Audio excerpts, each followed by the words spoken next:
Hello दोस्तों, नमस्कार। मैं आकाश यादव स्वागत करता हूं सभी किसान भाइयों का, सभी बकरी पालक भाइयों का अपने YouTube channel Yadav goat farming पे। तो दोस्तों, मैं हमेशा बकरी पालन के संबंधित नए नए वीडियो, नए नए तरीके, नई नई बातें, कैसे खान पान रखना है, सारी चीजें लेके आता रहता हूं, जिससे कि मेरे जो बकरी पालक भाई हैं उनको नुकसान ना हो। तो दोस्तों, ये वीडियो भी मैं बकरी पालन से संबंधित लेके आया हूं और ये वीडियो जो है वो फीडिंग कॉस्ट के ऊपर रहेगा। फीडिंग कॉस्ट के बारे में मैं आपको डिटेल जानकारी दूंगा। फीडिंग कॉस्ट के बारे में बताऊंगा कि कैसे फीडिंग कॉस्ट को कम करना है, बकरियों में क्या क्या फीड कॉस्ट आता है और किसे किसे फीड कॉस्ट बोलते हैं, और उसका कैलकुलेशन मैं आपको बताने की कोशिश करूंगा। तो दोस्तों, इस वीडियो में आप लगातार आखिरी तक बने रहें और आखिरी तक देखें और कुछ सीखे, कुछ नया सीखे। क्योंकि दोस्तों, हर जो मैंने बकरी पालक जो भी आज देख रहे हैं वो सभी यूट्यूब पे ही देख के काम कर रहे हैं, और हर बकरी पालक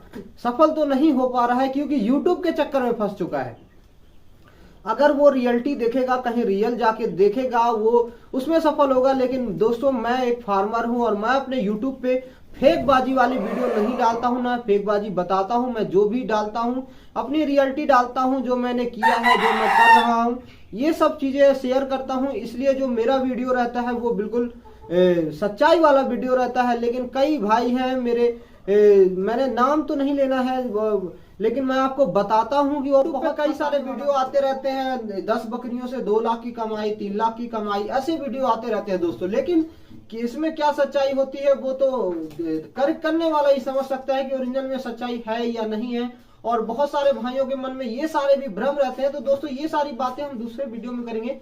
लेकिन जो टॉपिक है उस पे अपन खास टॉपिक पे जो इसमें बात करने आए हैं इस वीडियो में, वो मैं आपको समझाऊं कि फीडिंग कॉस्ट किसे कहते हैं। सबसे पहले ये अपन टॉपिक लेके इस पे चर्चा करते हैं। तो जो भी भाई, देखिए, जो भाई हैं मेरे देख रहे हैं, फीडिंग कॉस्ट तो जानते हैं, फीड मैनेजमेंट मतलब खाने पाने की जो व्यवस्था बकरियों की करनी रहती है उसे फीडिंग कॉस्ट या फीडिंग मैनेजमेंट कहते हैं।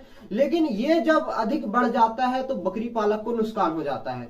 अगर ज्यादा फीड कॉस्ट देते हैं तो बकरी पालक को मुनाफा की जगह घाटा होने लगता है। इससे बकरी पालक परेशान हो जाता है। और ज्यादातर अधिक फीडिंग कॉस्ट की जो दर होती है दोस्तों, वो 6 रुपए से लेके 12 से 13 रुपए होती है। लेकिन अगर वही फीडिंग कॉस्ट 15 से 20 रुपए, 25 रुपए, 35 रुपए पर बकरी पे हो जाती है, पर डे की फीडिंग कॉस्ट हो जाती है, तो उसमें बकरी पालक को नुकसान होने के जो चांस है बहुत ज्यादा बढ़ जाते हैं। तो इसीलिए मैं ये वीडियो आपके लिए लेके आया हुआ हूं और इसमें मैं आपको थोड़ा सा फीडिंग कॉस्ट कम करने की जानकारी बताऊंगा। तो दोस्तों, अगर आपको फीडिंग कॉस्ट कम करना है तो सबसे पहले जो है आपको सबसे खास बात पे ध्यान देना चाहिए कि जो फीडिंग आपको फीड जो लग रहा है वो फीड उपलब्ध कैसे हो रहा है, कहां से आ रहा है, कब आ रहा है, इन चीजों पे ध्यान देना। जैसे कि चने का भूसा, चने का भूसा गर्मी के सीजन में किसानों के पास से आता है, ये आपको पता है। तो आप चने का भूसा जो है वो किसान के पास जाके सीजन में खरीद लेंगे, तो वहां पे थोड़ा सा आपका फीडिंग कॉस्ट डाउन होगा।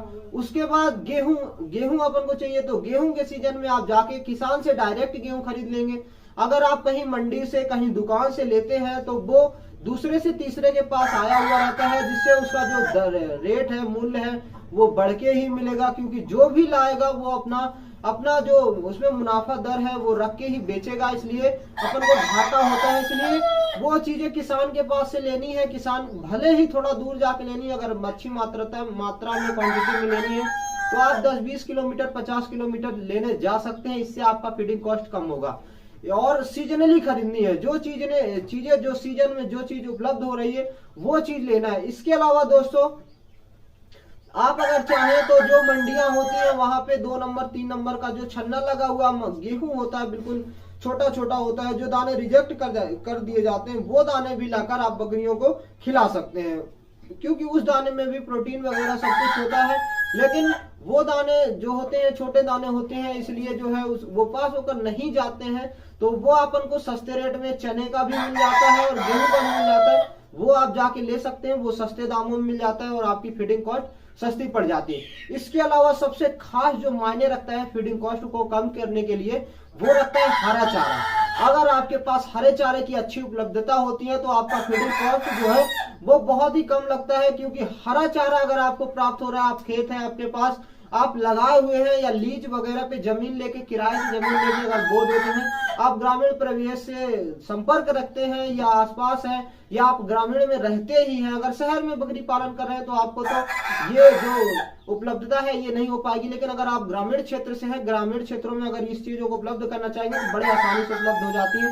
और कुछ पत्तियां वगैरह हैं जैसे पीपल की पत्ती हो गई, बेर की पत्ती हो गई, नीम की पत्ती हो गई, सोप बबूल, कांटे वाले बबूल की, सागौन की, अगर ये पत्तियां आपको मिल जाती हैं और आप बकरियों को पर डे देते हैं तो उससे भी आपका बकरियों का ग्रोथ तो अच्छा होगा ही होगा, बहुत ही बेस्ट रहेगा। लेकिन आपका फीडिंग कॉस्ट कम रहेगा, ये क्योंकि ये फ्री ऑफ कॉस्ट आपको उपलब्ध हो जाती है। और जो चीजें अगर फ्री ऑफ कॉस्ट उपलब्ध हो रही है तो वहां पे आपका जो है जीरो स्टॉल फीड, यानी 0 फीड लग रहा है। और अगर आप चराई पे रखते हैं, ग्रेजिंग पे रखते हैं तो वैसे भी आपका कोई फीडिंग कॉस्ट नहीं आता। लेकिन दोस्तों फीडिंग कॉस्ट में और भी जो चीजें आती हैं उन्हें भी हम ऐड करते हैं, तो कुछ ना कुछ हर व्यक्ति का फीडिंग कॉस्ट आता है। जैसे कि अगर आप चराने जाते हैं तो आपकी मेहनत लगती है, तो वो भी कहीं ना कहीं फीडिंग कॉस्ट में बन के जाती है। इसके अलावा अगर आप फार्म पे है तो वहां का जो लाइट, बिजली चार्ज है, पानी का चार्ज है, और उसके अलावा लेबर रखे हैं तो लेबर चार्ज, ये भी सारा चीजें फीडिंग कॉस्ट, बकरियों की फीडिंग कॉस्ट में ही जुड़ता है, क्योंकि ये उनके ऊपर ही आने वाला खर्च है, इसीलिए इसे भी उन्हीं में जोड़ के देखा जाता है। तो दोस्तों अगर जैसी मैंने जो चीजें बताई हैं, अगर वो चीजें आप समय के साथ करते हैं तो आपका फीडिंग कॉस्ट बहुत ही कम हो जाएगा। 0 तो नहीं होगा ये नहीं बोल सकता, लेकिन आप अगर 6 रुपए लग रहा है तो आपका 4 रुपए हो जाएगा, 2 से 3 रुपए कम हो जाएंगे। लेकिन अगर आप ये सारी चीजें अपनाते हैं तो ये बकरी पालन में सफलता के भी कारण बनते हैं। और अगर ये नहीं करते हैं तो कहीं ना कहीं आप बकरी पालन में असफल हो रहे हैं या असफल हो सकते हैं, आपका फीडिंग कॉस्ट ज्यादा आएगा। तो दोस्तों आशा करता हूं ये वीडियो आपको अच्छी लगी हो, अगर अच्छी लगी हो तो कृपया कर मेरे चैनल को सब्सक्राइब करें, वीडियो को लाइक करें और कमेंट करें। धन्यवाद।